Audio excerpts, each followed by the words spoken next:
할렐루야. 하나님은 저와 여러분 사랑하십니다. 우리 하나님은 좋으신 하나님이십니다. 우리 전후자를 바라보시면서 서로 인사하고 교제하겠습니다. 주의 이름으로 환영합니다. 반갑습니다. 네, 또 보게 되어서 너무 감사합니다. 네, 할렐루야. 자, 오늘 읽은 이 주님의 씨 뿌리는 자의 비유. 네 가지 마음의 밭이죠. 밭의 비유인데요. 이것은 이제 누가복음 여기 8장에 나왔잖아요. 마태복음 13장, 천국 비유장 13장 첫머리에 나오고요. 또 마가복음 4장에도 또 나옵니다. 많이 나오죠. 요한복음에는 안 나옵니다. 마태, 마가, 누가복음을 우리 공관복음이라 같은 관점에서 본 복음이어서 나왔고요. 요한복음은 이 마태, 마가, 누가복음 공관복음하고 한 70% 내용이 다릅니다. 그래서 반복되는 것들이 불과 몇 개 없고요. 어쨌든 이 공관복음에 마태, 마가, 누가복음에 다 기록되어 있다. 이게 무슨 뜻일까요? 야, 굉장히 중요하다. 할렐루야. 굉장히 중요하다. 그런 뜻이에요. 금방 알아들으셔야 됩니다. 학교 가도 중요한 거는 뭐예요? 계속 반복하잖아요. 그죠? 설교도 중요한 거는 반복해서 설교합니다. 목사님 또 있던 설교 또 하네 그러시면 안 돼요. 중요하구나. 그래서 또 하시는구나, 저 설교를. 그렇게 생각하셔야 됩니다. 그러니까 이 본문이 굉장히 중요한 본문입니다. 무슨 말입니까? 귀를 쫑긋 세우라 이 말입니다. 온 신경을 곤두세우고 다른 생각하시면 안 된다 이 말입니다. 빌려준 돈 어떻게 받나 이런 생각을 하신다거나 요거 마치면 오늘 목사님은 좀 일찍 마쳐주면 좋겠는데 설교를 짧게 이런 생각하시면 안 돼요. 정신을 바짝 차리셔야 됩니다. 씨를 뿌리는 비유, 씨를 뿌린다. 복을 뿌린다. 복을 지금 하나님이 뿌리는 시간에 좀 리얼하게 잘 안 느껴지죠? 돈을 뿌린다 이렇게 생각하세요. 지금 막 하나님이 우리한테 막 돈이 꼭 복은 아니지만 워낙 돈을 좋아해서 제가 그냥 비유를 하는 겁니다. 지금 5만 원짜리 돈을 막 뿌리는 시간에 이렇게 생각하세요. 정신 바짝 차리고 있다가 막 뿌리는 순간 막 빨리 나가서 내가 죽어야지 이런 심정으로 여러분이 이 설교를 들어야 된다 이 말입니다. 물론 뭐 매 순간마다 모든 설교를 들어야 되겠지만 이 비유의 내용은 제가 이제 우리가 이게 표가 이거기 때문에 누가복음 8장 15절이잖아요. 하도 들어갖고 여러분 잘 아실 거예요. 뭐 이런 경우 저런 경우 뭐 이밭 저밭 이 사람 저 사람 뭐 어떻게 된다 그런 내용 잘 아시잖아요. 길가 바위 가시떨기 뭐 좋은 땅 예. 자, 요즘에는 이 성능 좋은 이 음량 시스템이 있습니다. 그래서 뭐 연설을 하거나 뭐 세미나 하거나 이 설교하거나 굳이 크게 이야기 안 해도 돼요. 그죠? 예. 마이크도 성능 좋고 스피커도 성능 좋고 그죠? 뭐 기계들이 너무너무 좋아가지고 특별한 경우 아니면 뭐 조곤조곤하게 이야기해도 잘 들립니다. 하지만 예수님 당시는 이런 거 뭐 상상을 할 수가 없잖아요. 예수님 당시는 음량 시스템이 전혀 없었어요. 그런데 예수님이 한번 설교를 시작하시면 사람들이 보통 얼마나 모이느냐, 몇 명, 몇십 명 이런 경우는 단 한 번도 없습니다. 몇백 명 그런 경우도 없어요. 최소한 수천 명씩 모였습니다. 그리고 수만 명, 기본 최소 수천에서 수만 명. 오늘도 이 성경에 보면 4절 각 동네 사람들이 예수께 나와 큰 무리를 이루었다 그러잖아요. 그죠? 큰 무리, 이거는 뭐 최소 수천 수만 명이 모였다.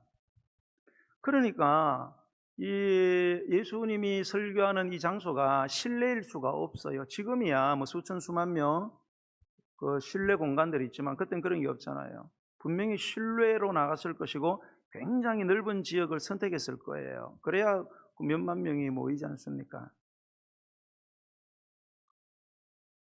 그러니 예수님이 설교를 하면 잘 들리겠어요? 안 들리겠어요? 잘 안 들리겠죠? 왜요? 수만이면 어마어마합니다, 여러분.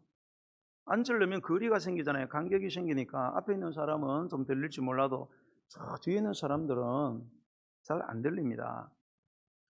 우리가 성경 에스라서 보면은 에스라가 회개 기도할 때 사람들을 모아갖고 설교합니다. 설교할 때는 사람들을 군데군데 세웠어요. 징검다리처럼. 사람이 너무 많으니까. 그래서 여기서 설교를 하면 받아가지고 이야기하고 받아가지고 이야기하고 이렇게 했어요. 그러나 사복음서에는 그런 말이 한 번도 안 나와요. 그렇게 안 했다는 거죠. 예수님 혼자서 설교를 하셨다. 그러니까 앞에는 조금 들린다 보고 뒤에는 왱왱왱거린다는 거죠. 자, 이런 상황에서 예수님은 그러면 어떻게 이 비유의 말씀을 하셨을까? 1번 조용조용하게 하셨다. 2번 고래고래 하셨다. 3번 먼 데 있는 사람을 위해서 바디랭귀지를 사용했다. 4번째 귀가 어두운 분들을 위해서 큰 종에다 써가지고 이렇게 하면서 설교했다. 5번 에라 모르겠다. 박진희 집사님 몇 번 같아요? 1번 조용조용. 여러분 그 예수 영화 보셨죠? 예수님 나오는 영화. 그거 보면 예수님 설교 어떻게 하세요? 이렇게 평상시처럼 그렇게 일반적으로 조용조용하게 하세요? 아니면 고래고래 소리를 지르세요?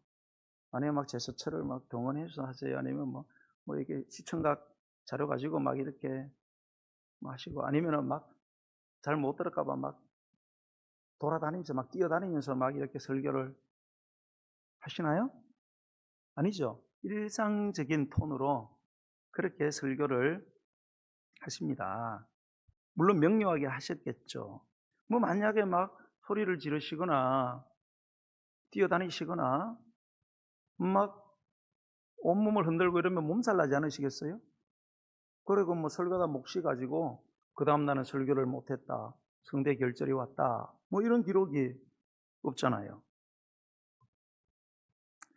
자, 이렇게 중요한 내용의 설교, 이게 공간복음에 다 나오는 이 설교를 그렇게 큰 소리도 아니고 일반적인 톤으로 했는데, 자, 방법론. 그러면 어떤 방법으로 이 설교를 했나?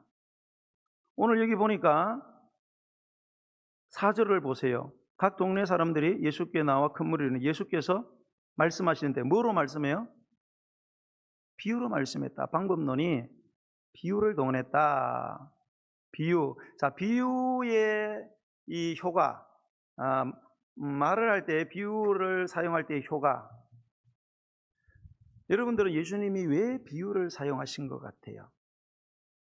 직설법을 평서문을 통해서 직설법을 쓰는 게 제일 편하잖아요. 의사 전달에서는. 막 거기에다가 막 의문문 만들고 이중부정하고 도치법 만들고 막 이런 식으로 막 하면은 좀 배운 사람들은 무슨 의도 때문에 저런 하지만은 유치원생 이런 애들은 복잡하다 그러지 않겠어요? 근데 이렇게 그냥 어떤 직설적인 그런 걸 하지 않고 비유를 동원하셨어요. 비유. 예수는 왜 비유를 동원했을까? 많은 사람들은 이해가 잘 안 되는 것을 잘 이해시키려고 이렇게 생각하시는데 성경은 전혀 그렇게 이야기하지 않아요. 그런 거는 많아봤자 20, 30%입니다. 비유를 목적하신 주된 이유는 오늘 여기에 나오는데요. 여러분, 비유가 뭐예요? 비유. 빗대어서 말하다 그런 뜻이잖아요. 비유가. 사실과는 다르게 빗대어서 말하다 이게 비유란 뜻이거든요. 사실과는 사실 그대로 직설법으로 하면 좋잖아요. 근데 사실 그대로를 직설적으로 아니하고 빗대어서 말한단 말이에요. 이거를 조금 부정적으로 좀 삐딱하게 말한다 그런 뜻이거든요. 삐딱하게 말한다. 삥 둘러서 말한다. 잘 알아들어요? 못 알아들어요? 성질 나는 거죠. 들으면서 아유 속 터져 그냥. 에? 그 똑바로 좀 말해 그냥. 예. 그래서 우리가 이 비유는 예수님이 쉽게 설명하려고 하신 게 아니에요. 비유는 어렵습니다. 우리 비유하고 비슷한 말이 은유라는 게죠. 은유. 예. 은유 어렵잖아요. 어? 뭐 내 마음이 편하다 이거를 갖고 내 마음은 잔잔한 호수다 이렇게 은유법을 썼어요. 공부 좀 한 사람은 저 사람 마음이 편하구나 이런 생각이지만은 초등학생 애들은 우리 엄마가 마음이 잔잔한 호수라 그러는데 엄마 속에 무슨 호수가 있나? 오해하지 않겠어요? 비유는 오히려 오해를 낳을 수가 있고요. 사실 어렵습니다. 그러니까 쉽게 하려는 부분이 물론 일부분이 있겠지만은 그런 것보다는 다른 특별한 이유가 있기 때문에 비유를 동원하는 겁니다. 그러니까 정신을 바짝 차리고 들어도 일단 잘 들리지도 않고 그리고 쉽게 설교를 하시는 것도 아니고 또 비유를 들어서 하고 녹음기나 있으면 녹음했다 집에 가서 모르면은 찾아보고 이해를 하면 되는데 그럴 때도 아니잖아요.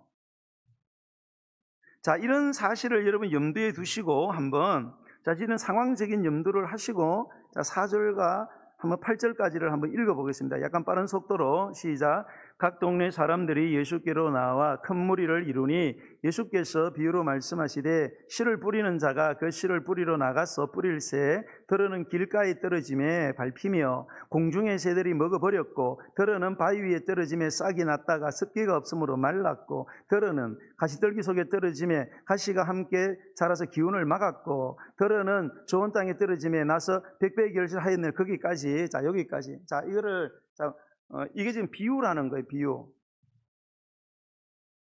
지금 여러분 이 사실 비유의 내용을 보세요.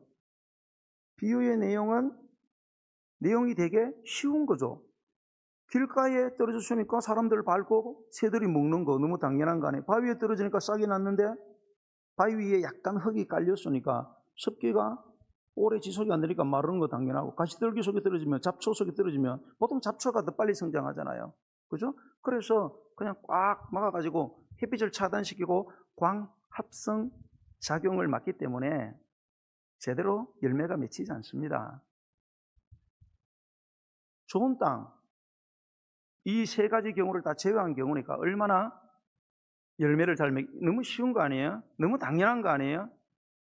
이런 당연한 거를 이야기를 하셔요.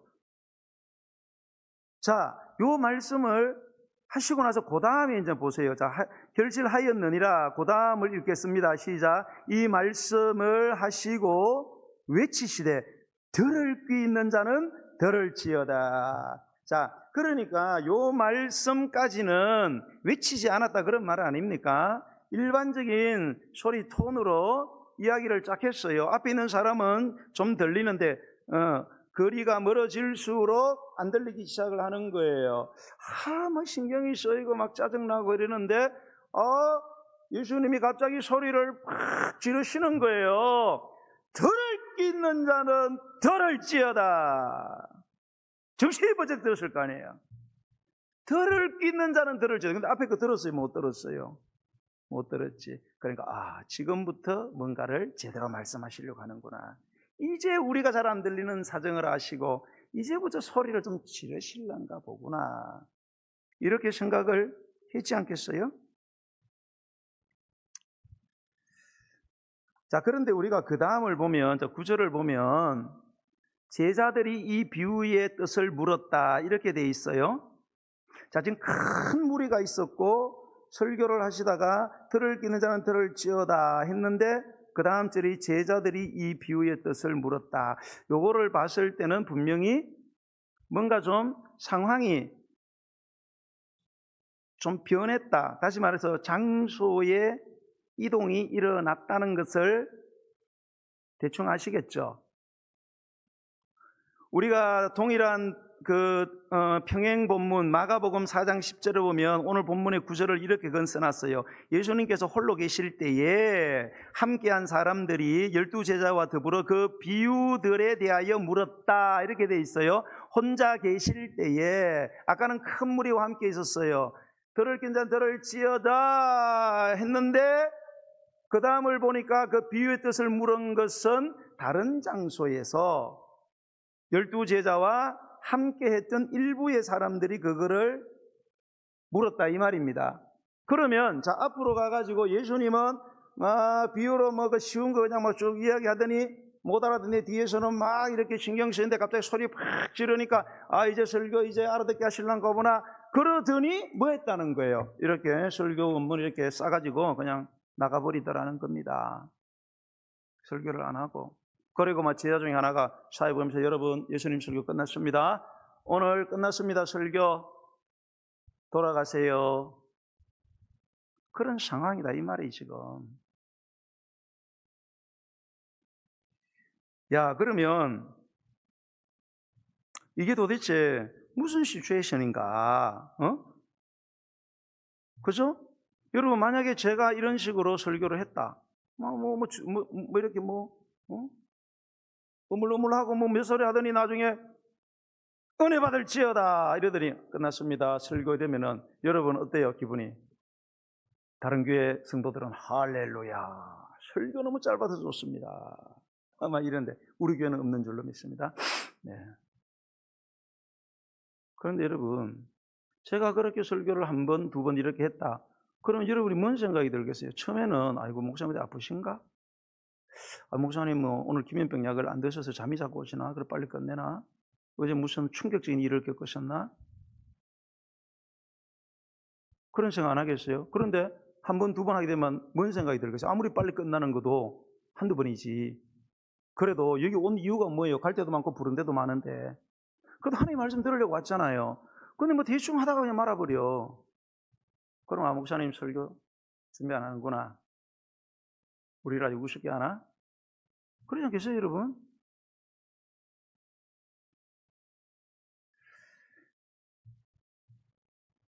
그러면 교회 문을 닫게 되는 거죠. 여러분, 예수님이 누구세요? 예수님은 하나님이세요.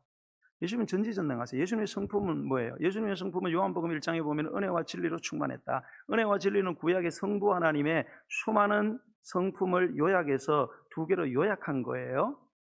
은혜는 하나님의 사랑을 말합니다. 진리는 진실하심이에요. 약속을 반드시 지킨다 그런 뜻이에요. 절대 거짓말 안 하신다. 여러분 그렇게 믿으시죠? 우리 하나님은 영원한 사랑을 우리를 사랑하세요. 그리고 그분은 약속한 것 절대 어기지 않습니다. 그러니까 여러분 의심하지 마세요. 현상이 상황이 어떻게 변해도 그 약속만 바라보고 나가면 됩니다. 여러분 우리가 여러분이 성경을 읽으실 때 이게 굉장히 중요합니다. 하나님이 어떤 분이신가, 하나님이 어떤 성품의 분이신가를 여기에 대한 확실한 전제 지식이 필요합니다. 올바른 전제 지식이 필요해요. 이것이 확고해야 됩니다. 이것이 확고하지 않으면 여러분이 성경을 읽으면서 하나님을 오해하게 되고요. 신앙생활도 굉장히 힘들어지기 시작합니다. 그런데 많은 분들이 교회는 오래 다녔는데 과연 하나님을 얼마나 올바르게, 얼마나 정확하게 알고 있느냐? 많지 않습니다. 그런 분들이. 왜? 그 하나님은 성경 속에 있거든요. 성경 속에 있는 하나님이 진짜 하나님이란 말이에요. 그래서 여러분이 첫 번째 성경을 읽으셔야 돼요. 그런데 성경을 이렇게 단순히 읽어서 하나님에 대한 올바른 지식, 그리고 하나님의 성품에 대한 명료한 지식을 내 스스로 다 찾아낼 수 있느냐? 그게 굉장히 어렵습니다, 여러분. 그래서 성경을 여러분이 배우셔야 돼요. 성경을 배우셔야 됩니다. 반드시. 나 성경 많이 읽었으니까 한계가 있습니다. 그래서 교회에 보이지 않는 교사 성령을 세우셨고 보이는 교사 목사를 세웠습니다. 그래서 에베소서에는 목사를 목사적 교사다 이렇게 이야기했습니다. 그런데 많은 성도들이 거의 하나님을 나름대로 알고 있어요. 그리고 어디 주워 들었어요. 주워 들은 게 주로 어떤 거 주워 들었느냐? 좋은 거는 안 주워 들어. 그 부정적인 것만 주워 들었어요. 교회 나오다가 시험 받은 사람들, 그냥 가나안 성도, 가나안 안 나가. 상처받은 성도들, 야, 하나님 믿어도 소용없어. 하나님 믿고 가봤더니 완전히 사기당했어. 하나님 어떻게 나한테 그럴 수 있나? 이런 건 팍팍 꽂혀. 이런 잘못된 부정적인 지식을 깔고 성경을 보고 설교를 듣는 겁니다. 그러면 신앙 성장이 절대로 될 수가 없습니다. 여러분, 이거 인간관계도 이게 되게 여러분 굉장히 중요합니다. 여러분, 인간관계가 왜 잘 안 되는가 하면 이 전제지식 때문에 그래요. 흔히 우리 속에는 두 마리의 개가 있다 그러잖아요. 무슨 개? 편견과 선입견이라는 개견. 이 두 마리 개가 있어요. 자꾸 편견을 가지고 선입견을 가지고 사람을 대한단 말입니다. 내 안에 이미 형성이 되어 있어요. 유년기 시절부터 수많은 시간이 지나고 사건을 겪으면서 저렇게 생긴 사람은 성질이 못돼 빠졌구나. 저렇게 생긴 사람은 무조건 성격이 좋구나. 이렇게 하고 사람을 대하고 인간관계를 하니까 인간관계가 안 되는 거예요. 믿지 말아야 될 사람을 너무 믿었다가 발등 찍히는 거고, 믿어도 되는 사람을 너무 경계하다가 서로 상처 주고 받는 겁니다. 자, 어쨌든 왜 예수님이 이렇게 하셨을까? 예수님 은혜와 진리로 충만하신 분인데, 자, 아무튼 9절과 10절을 한번 읽어보겠습니다. 9절과 10절 시작. 제자들이 이 비유의 뜻을 물으니 이르시되 하나님 나라의 비밀을 아는 것이 너희에게는 허락되었으나 다른 사람에게는 비유로 하나니 이는 그들로 보아도 보지 못하고 들어도 깨닫지 못하게 하려 함이라. 자, 여러분 보세요. 자, 이제 하나님 나라의 비밀을 아는 것이 너희에게는 허락이 되었다 돼 있고, 자, 다른 사람에게는 비유로 한다. 그건 다른 사람이 왜 비유로 하느냐? 그 이유가 뒤에 나왔죠. 이는 왜냐하면 그랬잖아요. 비유를 사용하신 이유는 뭐냐? 그들로 보아도 보지 못하고 들어도 깨닫지 못하게 하려고. 예, 요즘 아리까리 하잖아요. 아니, 예수님이 알아듣게 해주셔야지. 못 알아들으면 더 잘 알아듣게 해야 하고, 못 깨달으면 더 깨닫게 해줘야지. 아니, 들어도 못 듣게 하고, 보아도 못 보게 하고, 들어도 못 깨닫게 한다? 예.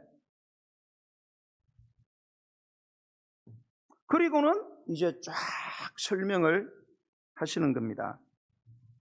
여러분, 여기에서 우리가 주목해야 될 것은, 그러면 하나님의 비밀, 하나님의 나라의 비밀, 하나님 나라가 뭐예요? 하나님이 통치하시는 세상이죠.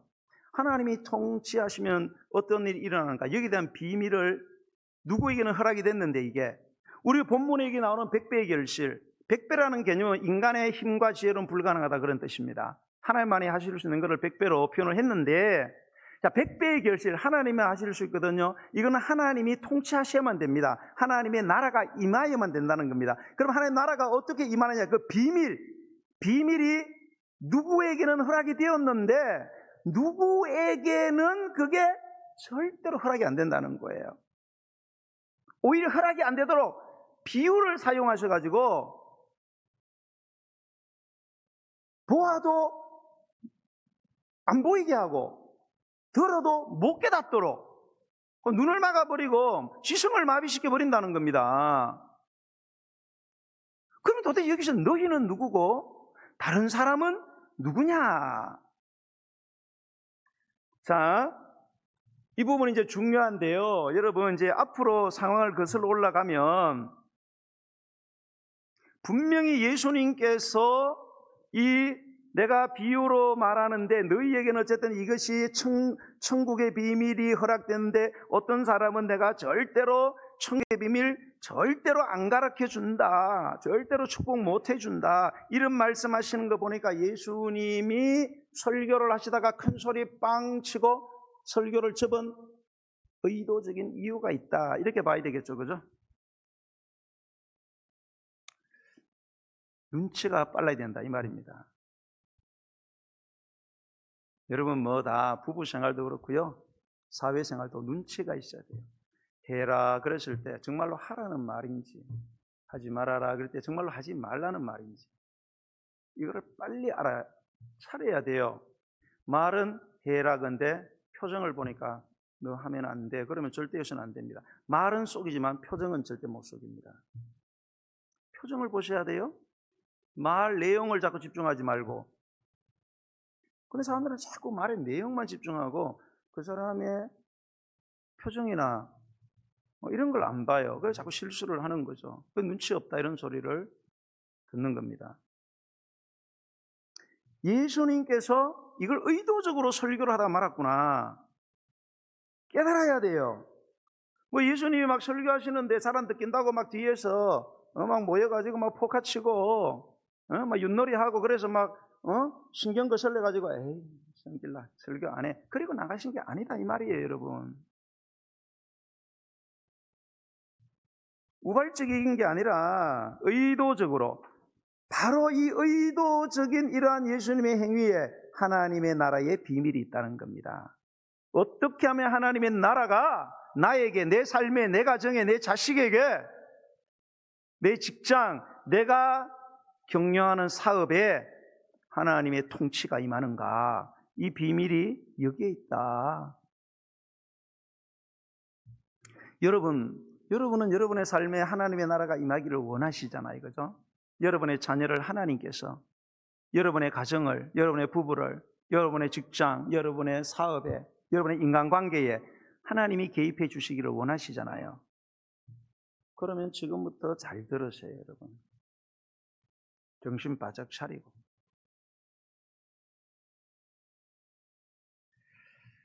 자, 이 너희는 누굴까? 천국 비밀을 아는 것이 허락된 너희는 누구고, 절대로 보고 싶어도 못 보게 하고 들어도 깨닫지 못하게 막으시는 그 다른 사람은 도대체 누구냐? 모든 성도들의 소원이 뭐예요?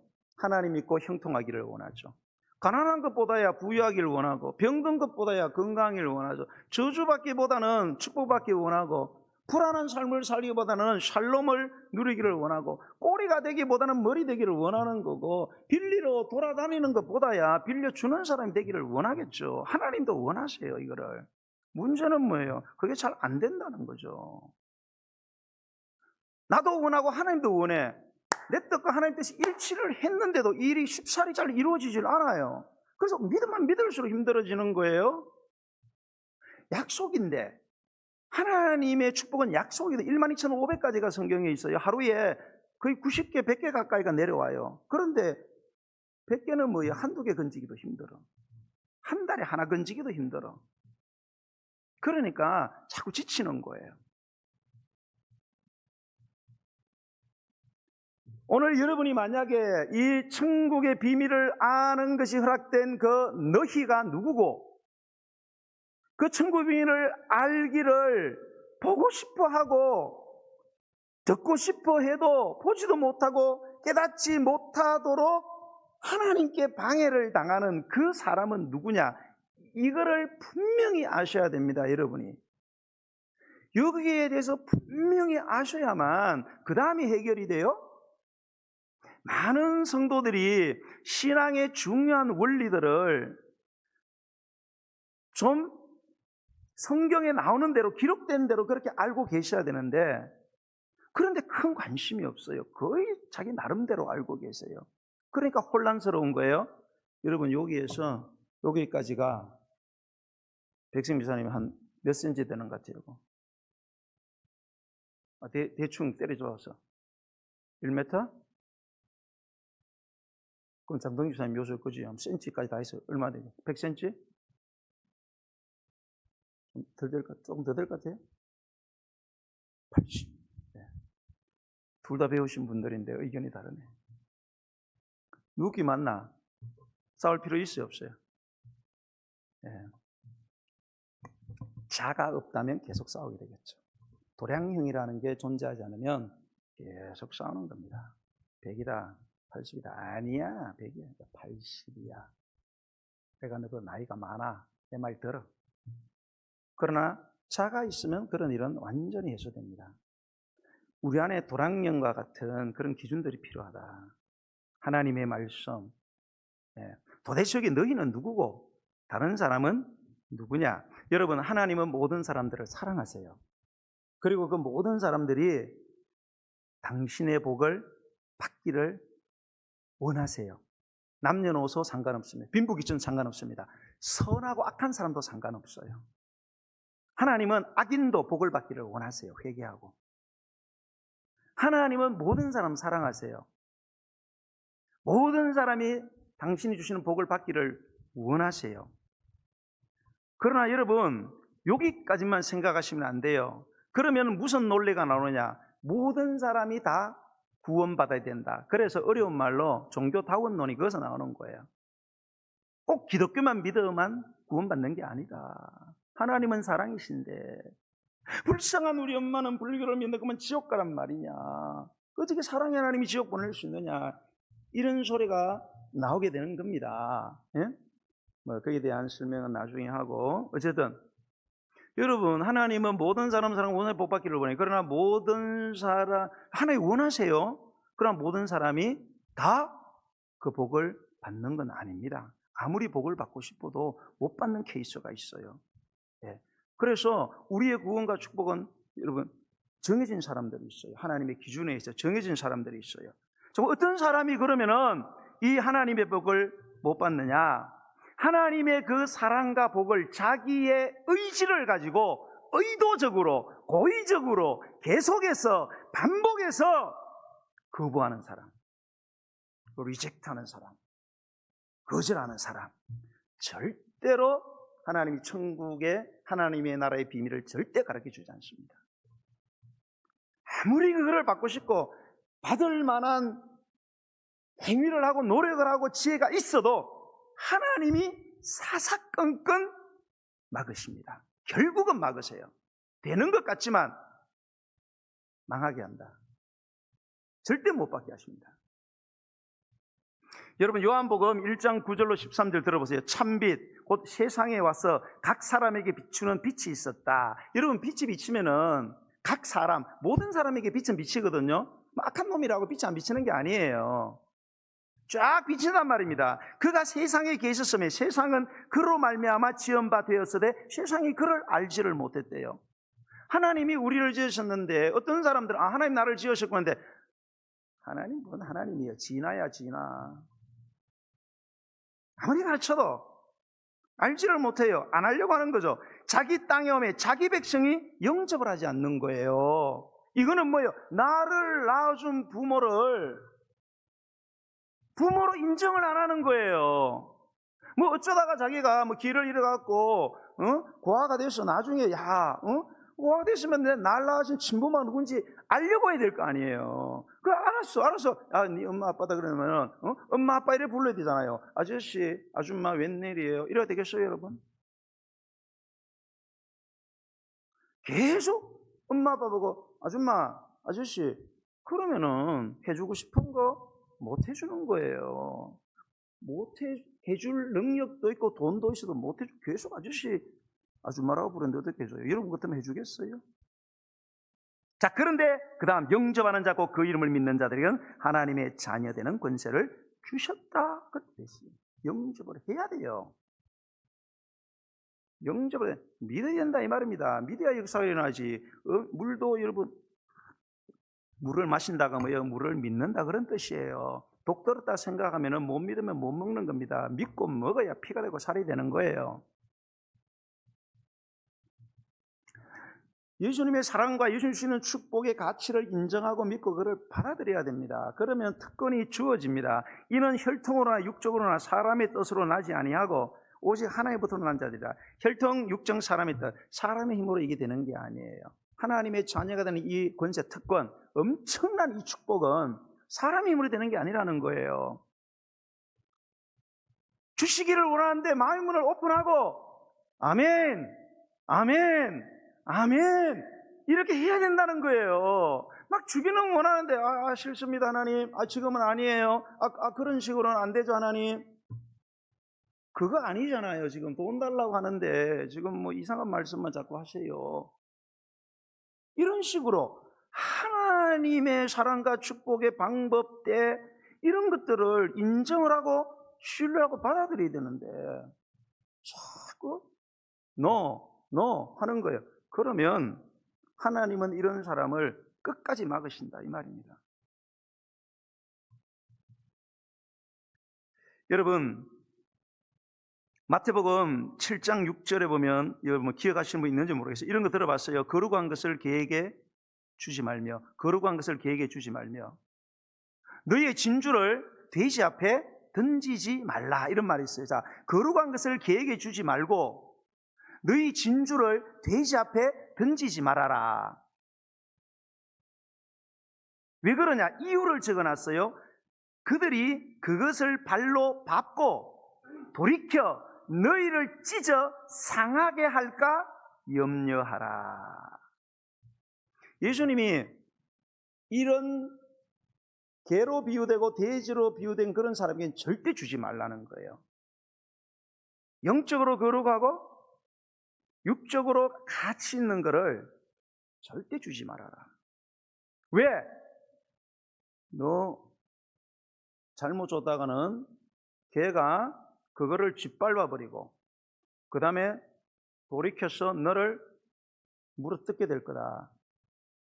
그런 사람에게는 절대 주면 안 되고 너 해코지 당한다. 너 죽어도 욕먹는다. 그 이야기예요. 예수님의 마음이 그렇다는 거예요.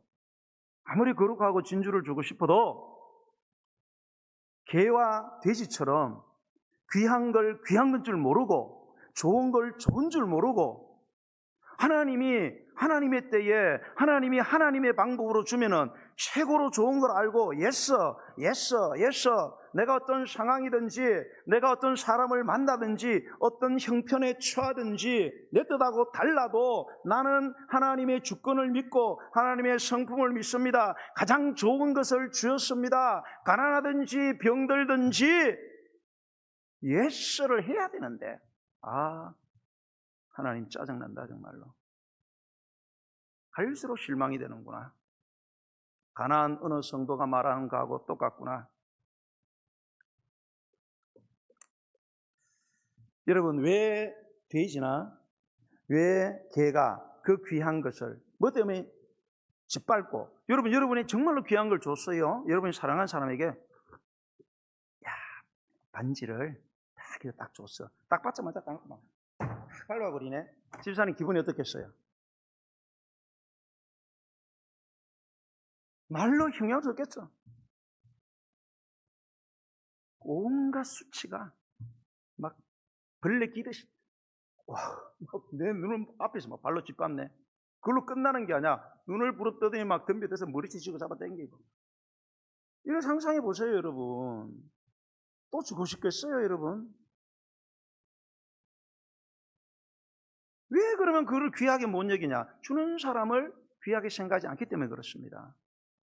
사람이 이쁘면 하는 짓이 다 이쁘고 미우면 다 꼴미운 겁니다. 여러분, 이게 마태복음 7장 6절이에요. 그 다음에가 마태복음 7장 7절이거든요. 여러분이 거의 다 외우시는 말씀이에요. 뭐예요? 구하라. 그리하면 줄 것이고, 찾으라. 찾아낼 것이고, 문을 두드리라. 그래 문이 열릴 거다. 구하는 자마다, 찾는 이마다, 두드리는 자마다 얻게 되고 찾아내게 될 거고 문이 열릴 거다. 앞에는 주지 말라고 그러더니 구해, 찾아, 두드려, 줄 거야. 언제는 안 준다 그러더니 또 엄청 준다 그러시네. 그러면서 하는 말이 뭐예요? 뒤에 쭉 가서 너희가 악한 자라도 좋은 것으로 자식에게 줄 알거든. 하물며 하늘에 계신 너희 아버지께서 구하는 자에게 좋은 것으로 주시지 않겠느냐, 이런 말씀하십니다. 왜 구하지 않습니까? 귀한 줄 모르니까 안 구하는 거죠. 주는 사람에 대한 나를 향한 그 진심을 안 받아들이는 거예요. 아주 줬다가 나 죽이려고 하는구나. 막 이렇게 집에서 아내가 처음 보는 주스를 준다 알고 이 여자가 나 독살하고 어떤 상간놈하고 놀아날라 그러나 이걸 어떻게 살겠습니까, 여러분? 사람이.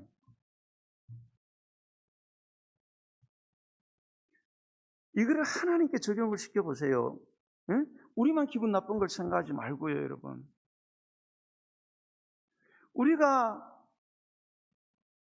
하나님께서 행하시는 일들에 대해서 자꾸 예스를 하지 아니하고 자꾸 거부를 하고 다른 의견을 제시를 자꾸 하고 이해를 시켜달라. 그거는 사람끼리나 하는 거예요. 여러분, 하나님 IQ가 무한되고 우리는 200이 안 되는데 대화가 되겠어요? 이게 여러분 이해를 시킨다고? 안 됩니다, 여러분. 이해를 하려고 하면 안 돼요. 받아들이고 세상 말로 귀납적으로 자꾸 하지 말고 연역적으로 이미 정해진 전제를 가지고 들어가야지. 나 경험해서 원리를 만들겠다. 이런 신앙생활은 안 됩니다, 여러분.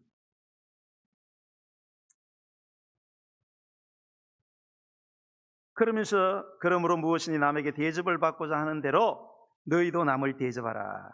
이것이 율법이었으니라. 무엇이 남에게 대접을 받고, 이게 무슨 말입니까? 네가 하나님한테 대접받고 싶냐고 하면 너도 하나님 대접을 잘해봐. 그 뜻입니다. 너는 하나님을 하나님으로 인정 안 하고 하는 것마다 자꾸 초치고 아니라 그러고 그러면서 무슨 너는 하나님께 대접받으려고 하느냐고. 네가 대접하고 하나님 대접 잘해. 이것이 율법과 선지자다. 율법과 선지자는 구약 성경이에요. 지금 모든 성경의 핵심이다. 코아.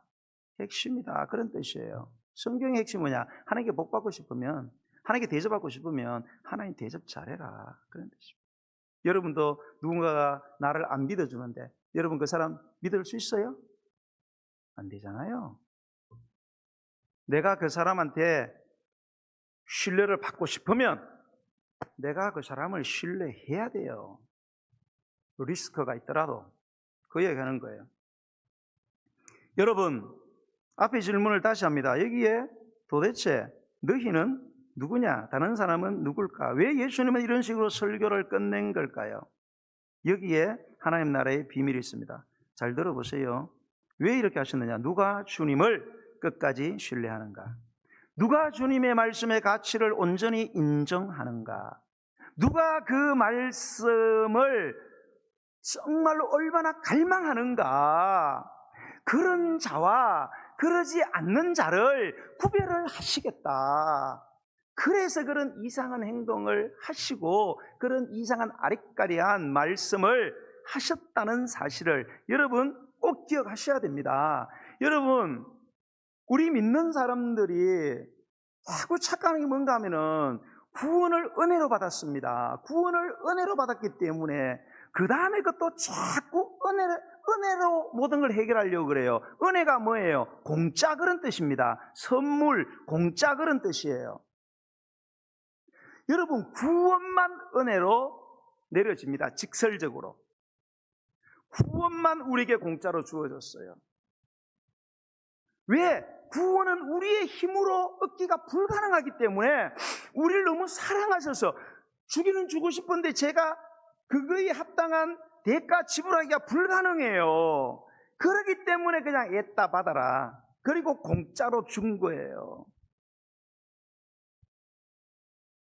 그러나 구원만 그렇습니다. 구원받고 난 뒤에는 물론 전체적이고 본질적이고 포괄적으로는 물론 하나님의 은혜라고 하겠지만 현실적으로는 구원 외에는 공짜 없습니다.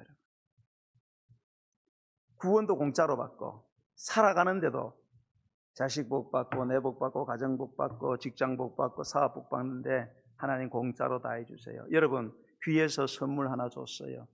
선물 한 번 받더니 또 주세요. 또 선물 주세요. 또 선물 주세요. 자식 죽으라고 길러놨더니 길러놓으면서 여러분 페이퍼에다가 무슨 기록했습니까? 그런데 그렇게 다 선물로 줬더니 그저 20살 되고 30살 돼도 또 주세요. 용돈 주세요. 뭐 해주세요. 주고 싶겠어요, 여러분? 예. 줘서도 안 되고 주고 싶지. 똑같습니다, 여러분.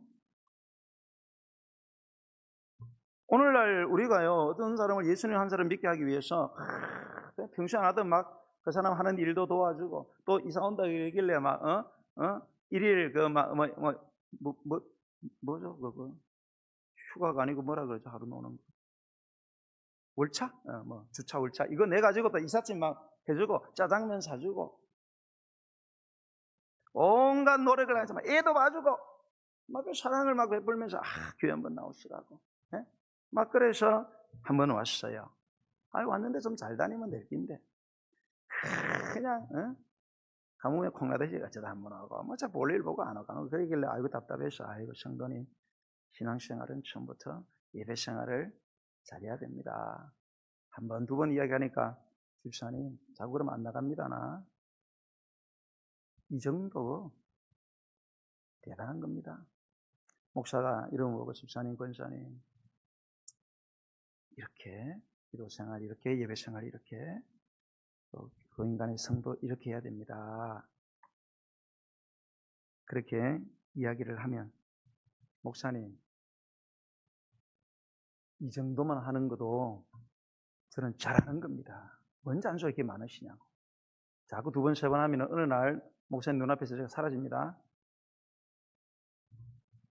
내가 안 와주면, 내가 봉사 안 해주면, 내가 물질 안 들여주면 교회가 안 되는 것처럼 목사님 곤란해지고 하나님 곤란해질 걸로 생각을 하는데 여러분 하나님이 우리 중 구원과 축복은 그런 싸구려가 아니에요. 여러분 싸구려라서 우리에게 준 게 아니에요. 여러분 대가 지불이 불가능할 정도로 너무너무 값진 거기 때문에 근데 그걸 너무 주고 싶어서 공짜로 줬더니 그걸 아주 우습게 알고 우리는 그거를 부끄러워하고 부족하다 그러고 싸구려라고 생각하고 뭐 하나님을 구걸하는 분으로 생각하고 이런 사람은 하나님이 모든 천사를 다 동원해서 축복받는 건 맞겠다는 겁니다. 여러분 너희와 다른 사람은 누굽니까? 천국의 비밀을 아는 것이 허락받는 사람은 누굽니까? 하나님을 온전히 신뢰하고 하나님이 어떤 말씀을 주는지 예수하고 순종하고 하나님에 대한 갈망, 하나님의 복에 대한 갈망. 여러분 보세요.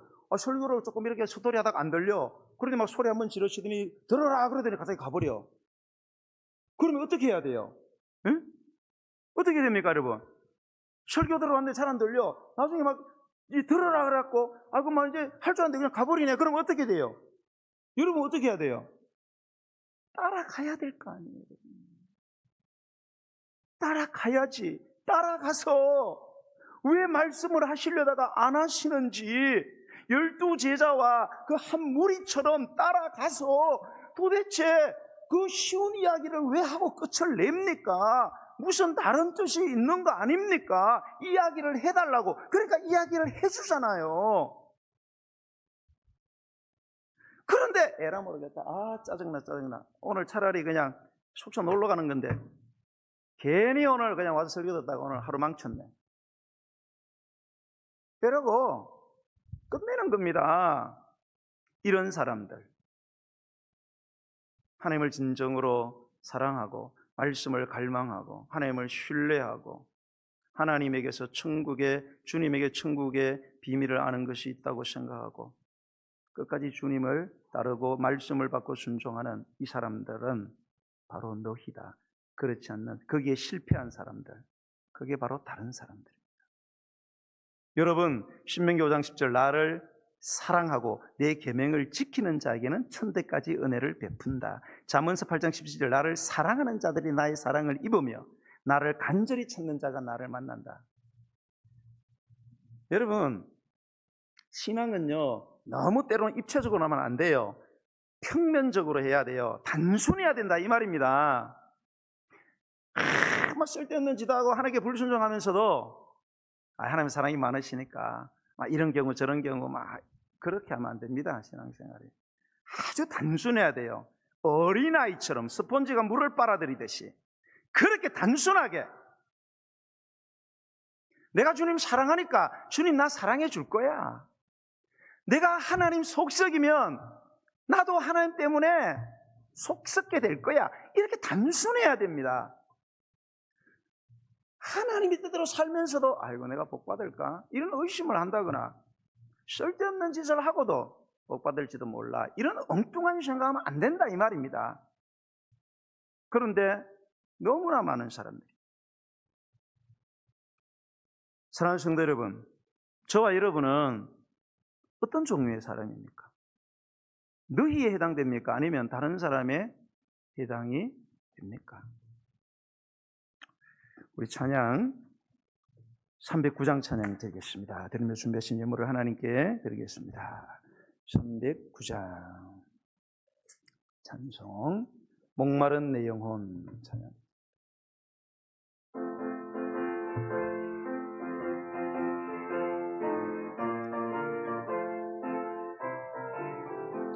목마른 내 영혼 주가 이미 허락한 그 귀한 영생수 주여 갈망합니다. 그 약속 따라서 힘써 간구하오니 오 주여 내 기도 어서 들어주소서. 예수의 사랑, 예수의 사랑, 예수의 사랑 바다 물결같이 내게 임하네. 영광의 물결에 온전히 쌓여서 내 영혼의 기쁨 한량 없도다. 주 내게 약속한 큰 비 내려줄 아멘. 은혜의 저 구름 건너편에 떠올라 그 귀한 징조가 내게 밝히 보이네. 나 힘을 다하여 주께 간구합니다. 예수의 사랑, 예수의 사랑, 예수의 사랑 바다 물결같이 내게 임하네. 영광의 물결에 온전히 쌓여서 내 영혼의 기쁨 한량 없도다. 은혜의 소낙비 지금 흡족히 내려 구원의 큰 강물 흘러차고 넘쳐서 내 주한 모든 죄 모두 씻어버리하며 나 지금 은혜를 충만하게. 예수의 사랑, 예수의 사랑, 예수의 사랑 바다 물결같이 내게 임하네. 영광의 물결에 온전히 쌓여서 내 영혼에게 그 차고 넘치는 주님의 은혜의 물결, 그 차고 넘치는 주의 은혜의 물결 힘차게 밀려와 내게 만져감. 아멘. 오 할렐루야로 주를 찬송하오니 내 마음의 기쁨에 충만함이. 아멘. 예수의 사랑, 예수의 사랑 바다 물결같이 내게 임하네. 영광의 물결에 온전히 쌓여서 내 영혼에게 은혜의 소낙비 지금 은혜의 소낙비 지금 흡족히 내려 구원의 큰 강물 흘러차고 넘쳐서 내 처한 모든 죄 모두 씻어버리네. 나 지금 은혜를 정말. 예수의 사랑, 예수의 사랑, 예수의 사랑 바다 물결같이 내게 임하네. 영광의 물결에 온전히 쌓여서 내 영혼의 기쁨 한량 없도다. 오늘 이 시간 주님은 우리를 사랑하십니다. 그리고 주님의 예비된 복을 우리 모두가 받기를 원합니다. 모든 사람이 구원받는 것도 아니고 구원받았다 그래서 모든 사람이 구원을 누리는 것도 아닙니다. 여러분, 구원은 하나님의 은혜로 받았습니다. 구원받은 백성은 구원을 누리기 위해서 착하고 좋은 마음을 가져야 됩니다. 하나님의 나라의 비밀을 아는 것을 허락받아야 됩니다. 그러기 위해서는 하나님을 사랑하고 하나님의 말씀을 갈망하고 무슨 말씀을 주시든지 아멘으로 수납하고 순종해야 합니다. 그러면 그 다음은 하나님이 책임지시는 겁니다. 100배의 결실이 하나님의 나라가, 하나님의 통치가, 하나님의 역사가 여러분과 여러분의 자녀와 가정과 직장, 사업, 여러분의 인생 전체를 책임져 주실 것입니다. 하나님, 내가 바로 그 사람, 천국의 비밀을 아는 너희, 그 사람이 되게 하시고, 천국의 비밀을 알고 싶어도 방해를 받는 그런 다른 사람이 되지 않도록 하나님, 오늘도 우리 가운데 간절히 기도하며 주님 앞에 결단하며 나아가오니 나를 그런 사람으로 빚어달라고 주의 이름으로 기도합시다. 주여, 할렐루야, 할렐루야, 할렐루야. 고마우신 하나님, 사랑이 많으신 아버지, 너무나 감사합니다. 나 같은